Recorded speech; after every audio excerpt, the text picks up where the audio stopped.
जय हिंद फ्रेंड्स, मेरा नाम कृतिका श्रीवास्तव है। मैं जबलपुर एमपी से बिलोंग करती हूँ। बीए फाइनल ईयर के एग्ज़ाम्स अगस्त या सितंबर में कंप्लीट हो जाएंगे। मैं एक यूपीएससी एस्पिरेंट हूँ। लास्ट 1 ईयर से मैं इसकी प्रिपरेशन कर रही हूँ और मेरा टारगेट 2022 है। मेरा कोई पर्सनल रूम नहीं है जहाँ पर मैं बैठ कर पढ़ाई करूँ। जहाँ पर मेरे सारे फैमिली मेम्बर्स रहते हैं, अक्सर मुझे वहीं पर ही बैठकर पढ़ना होता है। और यदि कुछ डिस्टर्बेंस होता है, लाइक रिलेटिव्स आ जाते हैं, तो फिर मैं अपनी कज़न सिस्टर के यहाँ आ जाती हूँ पढ़ाई करने के लिए। और ये वीडियो भी मैं वहीं शूट कर रही हूँ। क्योंकि प्रिपरेशन मैंने खुद से स्टार्ट की थी, तो स्टार्टिंग में काफ़ी सारी प्रॉब्लम्स भी आई, पर जहाँ चाह है वहाँ राह है, इस लाइन को अपनाकर मैं जी रही हूँ। मैं हमेशा से ही पढ़ने की इच्छुक रही हूँ और इसका फल मुझे मिला भी है।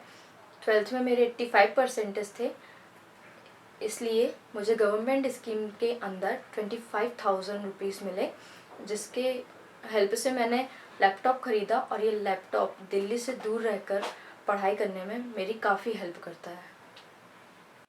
इस गवर्नमेंट स्कीम के अंदर मेरी कॉलेज की फ़ीस माफ़ हुई है। मेरी स्कूलिंग, कॉलेज और यूपीएससी का माध्यम हिंदी है। यदि मैं अपनी सेल्फ स्टडी की जर्नी के बारे में बात करूं, तो मुझे मुख्य रूप से 3 चुनौतियों का सामना करना पड़ा। पहला था गाइडेंस का, दूसरा था मोटिवेशन और तीसरा था रिसोर्सेस।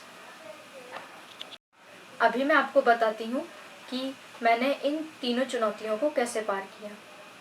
प्रिपरेशन की स्टार्टिंग में समझ में ही नहीं आता था क्या पढ़ना है और कैसे पढ़ना है, क्योंकि मेरे पास गाइडेंस की कमी थी। बट मैं पढ़ना चाहती थी इस क्षेत्र में, तो फिर मेरी चाह ने मुझे राह दिखाई। फिर मुझे जबलपुर के एक इंस्टीट्यूट के स्कॉलरशिप टेस्ट के बारे में पता चला और मेरा सिलेक्शन उन 10 चुनिंदा बच्चों में से हुआ जिनको वो आगे के लिए यूपीएससी के लिए फ्री में कोचिंग प्रोवाइड कराने वाले थे। मेरे इंस्टीट्यूट की मैम, जो कि खुद बाजीराम से पढ़कर आई थी, तो उनका जो एक्सपीरियंस और लेवल दोनों ही अच्छा था। उनके एक्सपीरियंस ने मेरे बेस बनाने में काफ़ी हेल्प की। ये कोचिंग मैं लास्ट 1 ईयर से पढ़ रही हूँ और अभी मैंने दिल्ली के एक कोचिंग इंस्टीट्यूट का स्कॉलरशिप टेस्ट दिया है और वो टेस्ट भी अच्छा ही गया था।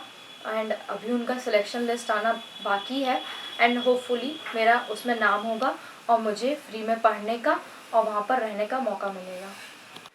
मोटिवेशन ऐसे हुआ कि एक बार हम गए थे हमारी दीदी की लड़की का बर्थडे सेलिब्रेट करने। तो वहाँ पर जब हम केक कटिंग कर रहे थे, तो आसपास के जो बच्चे हैं जो वहाँ पर घूम रहे थे, बुरी कंडीशन में थे और वो हमें कुछ अजीब नज़रों से देख रहे थे कि वो इस चीज़ को शायद पहली बार होते देख रहे हैं और शायद उनके बर्थडे में किसी ने केक भी नहीं काटा हो। तो ये चीज़ मुझे मोटिवेट करती है, क्योंकि अभी मैं जिस कंडीशन में हूँ, मैं अभी उनको फाइनेंशियली हेल्प नहीं कर सकती हूँ। बट मैं जब अच्छी कंडीशन में हो जाऊँगी, एक IAS ऑफिसर की पोस्ट पे हो जाऊँगी, तो आई होप कि मैं उनकी बहुत अच्छे से हेल्प करूँगी और उनको आगे बढ़ाऊँगी। ऐसी ही कुछ घटनाएं हैं जो मुझे मोटिवेट करती रहती हैं। और जब जब मैं पढ़ते समय डिमोटिवेट होती हूँ, तो उन बच्चों का चेहरा और ऐसे भी कई अन्य व्यक्तियों का चेहरा मेरे सामने आता है कि मुझे इनके लिए पढ़ना है और इनके लिए कुछ करना है।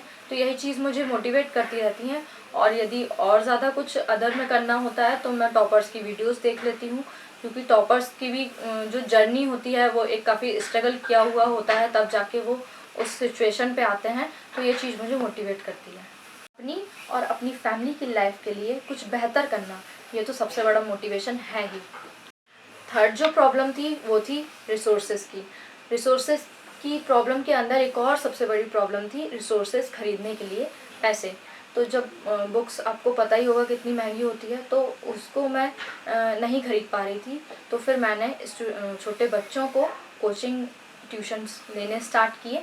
तो अभी ये है कि मैं बुक्स का जो खर्चा है वो मैं खुद ही कर लेती हूँ और फैमिली पे एक्स्ट्रा बर्डन नहीं होता। ज़्यादा रिसोर्सेज तो मेरे पास अवेलेबल नहीं है, बट अभी जो मेरे पास है वो मैं आपको दिखाती हूँ। और जो नोट्स मैंने बनाए हैं वो भी मैं आपको अभी थोड़ा सा दिखाती हूँ। जैसा कि मैंने आपको बताया था कि मेरे पास ज़्यादा रिसोर्सेज नहीं है। रिसोर्सेज में मेनली है मेरे पास सिलेबस और प्रीवियस ईयर क्वेश्चन पेपर का बुकलेट।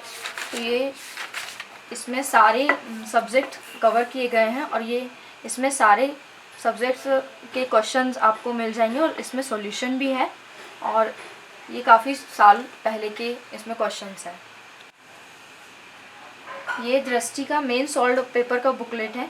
इसमें जीएस के सारे पेपर्स और ऐसे कंप्लीट किया गया है। इसके स्टार्टिंग में बताया गया है कि आप किसी पर्टिकुलर सब्जेक्ट को कैसे प्रिपेयर कर सकते हैं और ये इसका वो इंडेक्स है। इसमें 2013 जब से यूपीएससी ने अपना सिलेबस चेंज किया था तब से इसमें क्वेश्चंस हैं और उसके मॉडल आंसर्स इसमें दिए गए हुए हैं। इसमें ये आप देख सकते हैं, आर्ट एंड कल्चर और इसके वर्ल्ड हिस्ट्री और ऐसे करके इसने इस बुक में सारे सब्जेक्ट कवर किए गए हैं। एंड इकोलॉजी के लिए है, हिंदी मीडियम के लिए मुझे लगता है कि ये अच्छी बुक होगी। ये सारे उसको टॉपिक्स को क्लियर करती है और फिर उसके बाद यदि हम कुछ एडिशनल देखें तो पर्यावरण के ऊपर जनवरी की 2020 की योजना मैगज़ीन आई थी।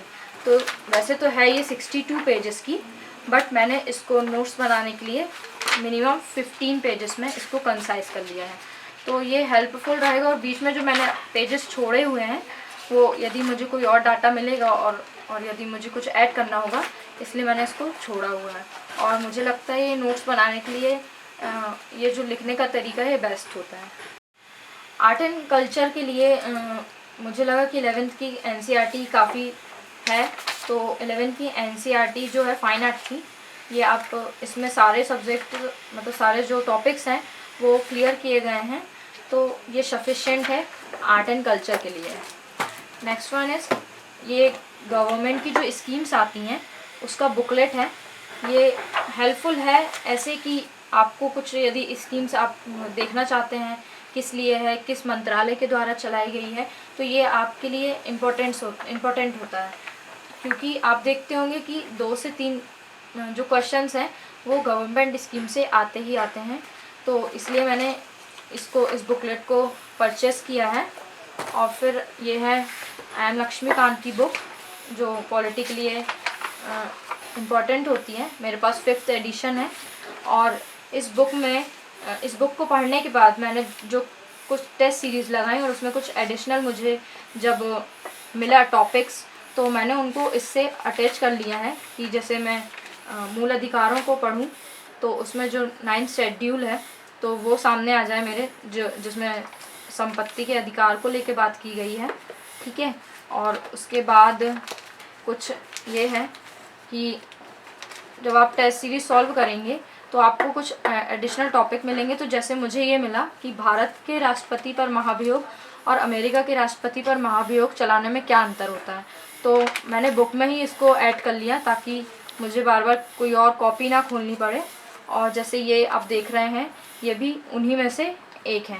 ऐसे करके मेरी बुक्स अधिकतर इनसे ही भरी हुई है और ये मुझे काफ़ी हेल्प करते हैं रिवीजन करने में। ये कुछ माइंड मैप्स हैं क्योंकि माइंड मैप्स आपको इजी टू रिवाइज होता है, तो मैंने कुछ माइंड मैप्स बनाए हुए हैं। ये जो है रिवीजन में काम आते हैं और ये कुछ कीवर्ड्स हैं, यदि हम कीवर्ड्स को लेके याद करते हैं तो मुझे लगता है इजी होता है, इसलिए मैंने कीवर्ड्स को लेके ही याद किया है। और ये माइंड मैप्स हैं जो हेल्प करते हैं। नेक्स्ट है ये मेरे पास कुछ प्रिंट आउट्स हैं विज़न IAS की टेस्ट सीरीज़ के जो आपको ऑनलाइन प्लेटफॉर्म पे मिल जाएंगे। तो होता यह है कि जैसे मैंने कोई टॉपिक पढ़ लिया उसके बाद फिर जब मैं टेस्ट देती हूँ फिर उसके बाद मतलब मैं खुद एनालिसिस करती हूँ और उसका ये सॉल्यूशन है। तो सॉल्यूशन में मैं ये काम करती हूँ कि जैसे इसमें महाभियोग को लेके क्वेश्चन आया था तो मैं सिर्फ महाभियोग को अकेले पढ़ के ख़त्म नहीं कर दूँगी, मैं इससे रिलेटेड जो प्रेसिडेंट है मैं उसको पढ़ के उसका रिवीजन करूँगी। ओके, ऐसे पूरे टॉपिक्स के साथ, ऐसे पूरे क्वेश्चन के साथ मैं करती हूँ। नेक्स्ट है मेरे जो नोट्स हैं वो मैंने किसी टॉपिक बेस्ड पे नहीं है, मैंने नोट्स बनाए हैं क्वेश्चन के फॉर्म पे कि ताकि मुझे क्वेश्चन का जब मैं आंसर राइटिंग करूँ तो मुझे वो उसमें सही लगे। जब मैं क्वेश्चन मतलब जब मैं आंसर राइटिंग करती हूँ तो फर्स्ट पेज जो होता है वो उससे रिलेटेड होता है कि वो है क्या और क्यों है। एंड आफ्टर दैट मैं जो पेज है वो मैं छोड़ देती हूँ डाटा के लिए, जैसे यदि मैंने किसानों की आय के ऊपर बनाया है दोगुना करने को लेके, तो मैंने यहाँ पर डाटा लिखा हुआ है NSSO के अनुसार। तो यहाँ पे बहुत सारे डाटा हैं जो मिल जाते हैं, जो मैं ऐड कर लेती हूँ। फिर उसके बाद क्या होना चाहिए, क्या कर सकते हैं, सिफारिशें क्या की गई हैं, क्योंकि कोई भी रिपोर्ट होती हैं तो उसकी जब कोई भी रिकमेंडेशंस होती हैं वो आपको आंसर राइटिंग में काफ़ी हेल्प करती हैं। अब जो किसानों की जो कृषि की जो गिरती स्थिति है उसका कारण क्या है, उसको हम कैसे उसको ख़त्म कर सकते हैं। और गवर्नमेंट के जो इनिशिएटिव्स होते हैं वो बहुत इम्पॉर्टेंट होते हैं, और वो जो मैंने आपको इसके पहले बुक दिखाई थी गवर्नमेंट स्कीम्स की, तो वो बुक इस टाइप की नोट मेकिंग में काफ़ी हेल्प करती है, क्योंकि उसमें मंत्रालय वाइज आपको योजनाएं दिखेंगी। तो आप क्या कर सकते हैं, आप अपने आंसर राइटिंग में उन योजनाओं को ऐड कर सकते हैं। ऐसे ही और भी हैं, और यही मेरी स्ट्रेटेजी रही है कि मैं क्वेश्चन के फॉर्म में आंसर्स लिखूं।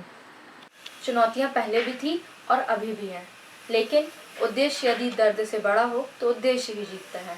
कोशिश करने वालों की कभी हार नहीं होती। इस लाइन को याद रखकर मैं हमेशा कोशिश करती रहूँगी। Thank you. जय हिंद।